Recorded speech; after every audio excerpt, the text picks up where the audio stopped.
The year is 1789, and France is on the cusp of transformation. The tension in the air is palpable as unrest spreads across the nation. The old system is crumbling. King Louis XVI, a monarch known for his indecision and ineffectiveness, sits at the top of an increasingly unstable political structure. The French people are angry, their frustrations bubbling over after years of economic hardship, soaring bread prices, and political exclusion. In Paris, the heart of this discontent, a symbol of tyranny, stands tall a fortress known as the Bastille. Once, the Bastille was a mighty fortress, built to defend Paris from foreign invasion. Over time, however, it had become a symbol of the monarchy's absolute power and authority. What began as a military stronghold had morphed into a grim prison for political prisoners, those whom the king and his government deemed a threat to the monarchy. These prisoners were often held without trial, their fates determined by the whim of the king. For the common people of Paris, the Bastille came to represent all that was wrong with the monarchy: oppression, fear, and injustice. It stood as a physical and symbolic barrier between the people and their liberty. The events leading up to the storming of the Bastille in July 1789 were not the result of a single event, but rather a culmination of years of rising tensions. France was on the brink of collapse. The country had been financially drained from involvement in wars, including the American Revolution, and the lavish spending of the royal court only worsened the situation. At the same time, the French peasants were enduring immense suffering due to harsh taxation, poor harvests, and the ever-increasing price of bread. The gap between the rich and poor had grown wider, and the monarchy seemed oblivious to the plight of the common people. In May 1789, King Louis XVI convened the Estates General, a representative body that had not met in over 150 years, in an attempt to solve the financial crisis. It was hoped that by calling together the three estates, the clergy, the nobility, and the commoners, a solution could be found.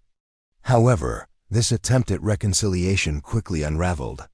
The third estate, made up of commoners, was vastly underrepresented compared to the other two estates, which were dominated by the aristocracy and the clergy.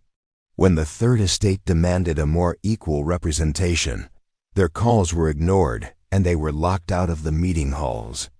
This rejection led the third estate to take matters into their own hands, declaring themselves the National Assembly and vowing to create a new constitution for France.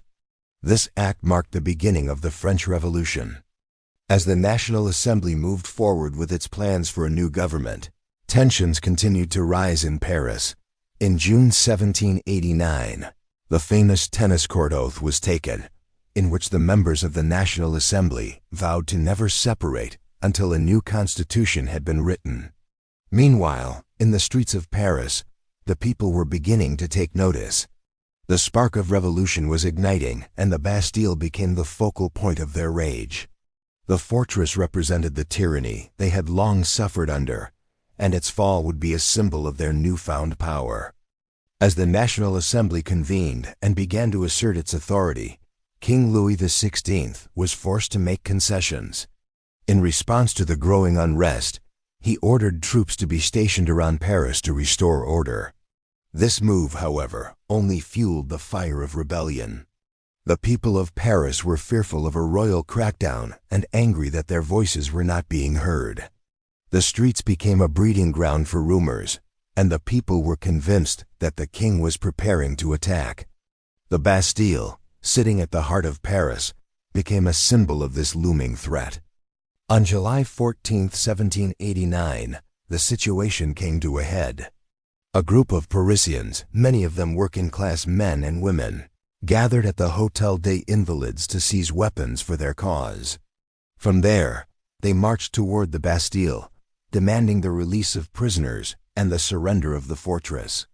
The guards at the Bastille, though vastly outnumbered, attempted to resist.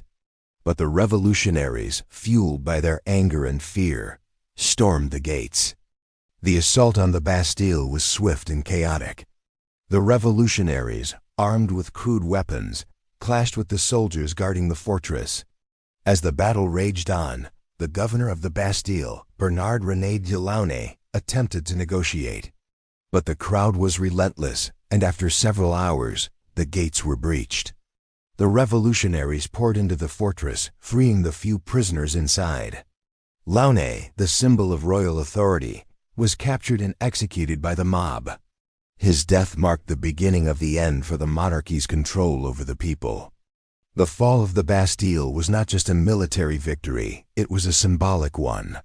For the revolutionaries, it was a victory over the very institutions that had oppressed them for so long.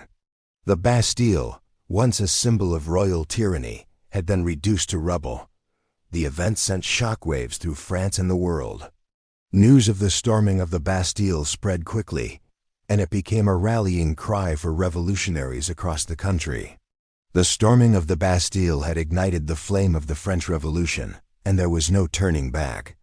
For King Louis XVI, the fall of the Bastille marked a turning point. His authority had been shattered. The Bastille was no longer a symbol of royal power, it was a symbol of the people's power. The revolutionaries had won a major victory, and they were determined to see their vision of a new France realized. But Louis XVI was slow to act. His indecision and inability to address the growing crisis ultimately led to his downfall. The revolutionaries, emboldened by their victory, pressed on with their demands for change. The fall of the Bastille also had a profound effect on the broader political landscape. The National Assembly, now gaining momentum, continued its work to establish a new constitution for France. The Declaration of the Rights of Man and of the Citizen was adopted, affirming the fundamental rights and freedoms of all citizens.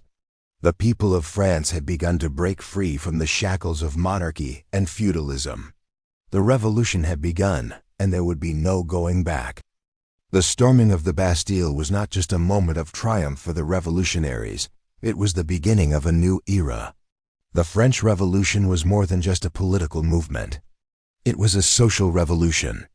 It was about dismantling the old order, challenging centuries of inequality, and building a new society based on the principles of liberty, equality, and fraternity. The fall of the Bastille marked the first victory in a long and bloody struggle. The revolutionaries knew that the battle was far from over, but they had struck a decisive blow against the old regime. As the news of the Bastille's fall spread, the world watched in awe. The French Revolution would continue to unfold, and its effects would ripple across the globe. The ideals of the revolution, freedom, equality, and the rights of man would inspire generations to come. The storming of the Bastille was just the beginning of a larger movement that would reshape France and the world. It was the moment when the people of France rose up against tyranny and declared their right to self-determination. The storming of the Bastille may have been a victory for the revolutionaries, but it was also the start of a long and difficult struggle. The path ahead would be fraught with challenges, and the revolutionaries would face many more battles before they could achieve their ultimate goal. But on that fateful day, July 14, 1789, the people of Paris had made their stand. They had shown that the power of the people could not be ignored. And as the French Revolution continued to unfold, the memory of the storming of the Bastille would remain a powerful symbol of the fight for freedom and justice. The storming of the Bastille on July 14, 1789, was not just a battle fought within the walls of a fortress, it was the opening chapter of a revolutionary saga that would forever alter the course of French history. The fall of the Bastille symbolized the destruction of a centuries-old system of absolute monarchy, an oppressive regime that had long enslaved the French people. As the revolutionary tide surged through Paris, it was clear that the fight for liberty, equality, and fraternity was far from over. The fall of the Bastille merely set the stage for the subsequent struggles that would unfold over the next several years. In the days and months that followed, the revolutionaries faced formidable challenges, yet their resolve remained steadfast. In the immediate aftermath of the storming, Paris was a city in chaos.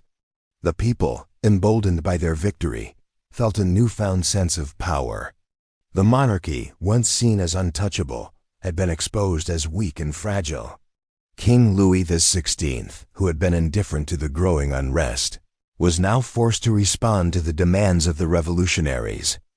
The National Assembly, which had formed in opposition to the king's authority, found itself with newfound legitimacy. The fall of the Bastille marked a crucial turning point in the relationship between the monarchy and the people. The king, previously seen as a distant figurehead, could no longer ignore the growing demands for change. However, despite the victory, the revolutionaries faced significant obstacles. The question of what kind of government France should have was one of the most contentious issues. Some called for the establishment of a constitutional monarchy, where the king's power would be limited by a constitution and a national assembly. Others, particularly the more radical elements of the revolution, advocated for a complete overthrow of the monarchy and the establishment of a republic. The divisions between the different factions would only deepen as the revolution progressed. While the revolutionaries debated their future, external threats loomed large. The rest of Europe watched the events in France with a mixture of horror and curiosity. Monarchs across the continent feared that the revolutionary spirit might spread to their own countries. To prevent the contagion of revolution, France's neighbors began to take action. In August 1791, the rulers of Austria and Prussia issued the Declaration of Pillnitz, threatening military intervention if the French monarchy was not restored. This foreign threat only fueled the fire of revolution in France. Revolutionaries in Paris viewed the declaration as a direct challenge to their newfound power, and they were determined to defend the revolution at all costs. The revolutionaries, now united in their opposition to both the monarchy and foreign threats, quickly took more drastic measures. In September 1792, the monarchy was officially abolished, and the First French Republic was declared. The king and queen, Louis XVI and Marie Antoinette, were arrested and put on trial for treason. The revolutionaries were determined to end the old regime once and for all, but their actions came at a cost. The country was plunged into war, both externally against foreign monarchies and internally against royalists who sought to restore the old order. The French Revolution was becoming increasingly radical and violent. The execution of King Louis XVI on January 21, 1793, was a watershed moment in the French Revolution. The king's death was seen as both a triumph for the revolutionaries and a deeply divisive act. For many, it marked the definitive end of the monarchy and the beginning of a new era. The execution sent shockwaves across Europe and ignited fear among monarchies around the world. It also deepened the divide between the revolutionaries themselves, as more radical factions took control of the revolution. The execution of Louis XVI and the subsequent rise of radical leaders like Maximilien Robespierre marked the beginning of the Reign of Terror, a period of extreme violence and political purges. During the Reign of Terror, the Committee of Public Safety, led by Robespierre, took extreme measures to root out counter-revolutionary elements within France. The revolutionary government instituted a series of harsh policies to protect the revolution from both internal and external enemies. Thousands were arrested, tried, and executed by guillotine, including many who had once been part of the revolutionary movement. The revolutionaries were determined to purge the nation of anyone who might threaten the ideals of the revolution. The radicalization of the revolution reached its peak with the fall of Robespierre himself in 1794, as he was arrested and executed by those who feared his increasing power. Despite the terror, the French Revolution continued to unfold, and the ideals of liberty, equality, and fraternity remained at the heart of the revolution. The storming of the Bastille, though it led to much bloodshed and turmoil, had succeeded in forcing the monarchy to its knees. The people of France had taken control of their destiny and fought for the right to determine their future. The revolutionaries, through their sacrifice and struggle, had transformed the political landscape of France and the world. The fall of the Bastille was a pivotal moment in the history of France, but it was only the beginning of a larger struggle. The revolution would continue to evolve, and the ideas it championed would go on to influence revolutions across the globe. The principles of the French Revolution, liberty, equality, and fraternity, became rallying cries for oppressed peoples everywhere. The storming of the Bastille had shown the world that the power of the people could no longer be ignored. It had set in motion a chain of events that would lead to the end of the old order and the rise of new ideals. In the aftermath of the storming, the French Revolution faced numerous challenges, but it also forged a new sense of national identity. For the first time in history, the people of France had united in opposition to the monarchy, and their victory at the Bastille had given them the courage to push for a new form of government. Though the revolution would descend into violence and chaos in the years to come, the fall of the Bastille was a moment of hope. It marked the birth of a new France, a country that would forever be defined by the ideals of democracy, freedom, and equality. In conclusion, the storming of the Bastille was more than just the physical destruction of a fortress. It was the symbolic destruction of the old regime. The fall of the Bastille marked the beginning of the French Revolution, a revolution that would forever change the political landscape of France and the world. The actions of the revolutionaries in Paris that day set in motion a series of events that would reshape the course of history. The fight for liberty, equality, and fraternity had begun, and it would not be easily extinguished. The Bastille had fallen, but the fight for freedom was just beginning.